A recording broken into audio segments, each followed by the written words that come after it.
Hey guys, welcome back to another video. This is episode 2 of my little Cubelet experiment.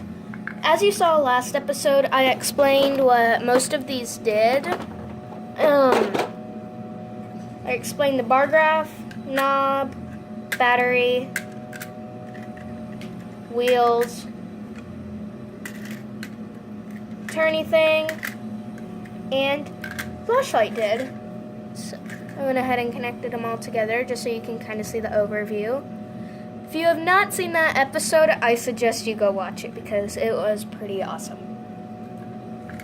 And you guys got to see how to make some pretty cool stuff. And then I also said I was going to be explaining what this block was, the threshold. Basically what this does is it'll take the power that's already going through, like 100 power, and turn it into no power whatsoever. So I'm going to move that aside, and I'm just going to make a quick robot, a quick side robot. I'm not going to use that. Bar graph. Flashlight for an example. And the easiest one to use for this is a sensor. So as you can see, I have a pretty basic robot here. I won't really do much unless you're going out in the wilderness, then it's a flashlight. So yeah, it's basically just a light that, and I want you to, I'm sorry, I'm getting tongue twisted with my words. I am extremely sorry, guys. If you remember last video, I explained the bar graph senses how much power is going through at a time, like this. So it'll be sensing how much power is going through. So pretty basic robot I have. What I'm going to do is I'm going to take off the sensor, take the threshold, put it on, and then put back the sensor. Alright, so now you guys can see that I have somewhat of a basic robot right here. You all know what the sensor does. Turn on the light. So you guys are probably like, the threshold's not doing anything. Wrong. I am going to turn it up to full power. There. See? My hand is directly on it. There's no power going through. There's only power going through at this moment because my hand is a certain distance away from it. Now, if you remember, when my hand is this far away, it will still work, but the farther away I get, my hand is like way up on top, the less it will do. So, again, I'm just going to put my hand on it like this. There's no power going through it. And now I'm going to really quickly just take the bar graph off. Well, I'll keep the bar graph on. And then I will make my flashlight again. So I went ahead and made my flashlight again. And y'all remember that, I'm going to take that off, that my hand is directly on it, holding it like steadily to keep everything together. My hand is directly on the sensor, and it is going good. So that is something that is doing. As you saw, it is like powering through, even though my hand was directly on it. So then I'm going to do that again with the threshold. So as you can see, the threshold is on all the way.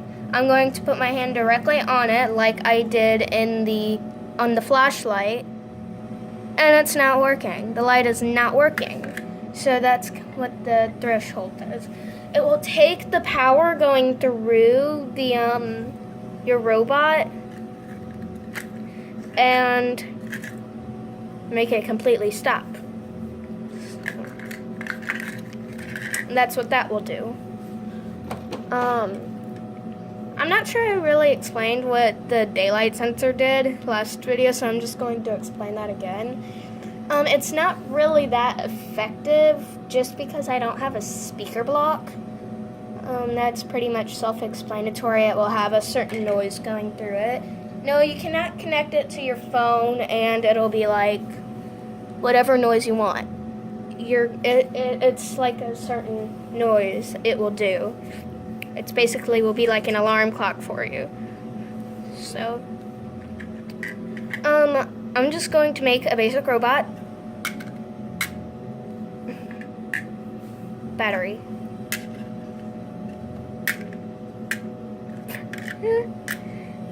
There. It is sensing the light from up here, from the light on the roof, and converting it and making it into the energy that the light needs to turn on. You guys can also tell from the bar graph that energy is pretty high just from the light. If I just set it down, then it's all the way up, just because of the light up top. So I'm going to zoom out a little bit, and then I'm going to use my hand and cover up the daylight sensor, or the light sensor. And then, as you can tell, it's not really doing much. There's not much very power going through it, and you can kind of tell by the flashlight. So, yeah. So, anyway, guys, that's basically what the Cubelets do. They are really fun to mess with and just have a lot of fun creating. They are really fun just to look around, just to look at, and just say, and you'll just be like, wow, that's really cool. Once you build like the right robot and stuff, they are extremely fun to mess with, and they are just awesome. That's like my only word for it. They're just so much fun to mess with and do. You can make so many experiments with these, and it'll just be like heaven in a box. So, I hope you guys enjoyed this small series of the Cubelets, episode 1 and 2. I really hope you guys enjoyed watching me mess with these, and I hope you guys had a lot of fun just, learning about the Cubelets. So I hope you guys enjoyed this video. Bye!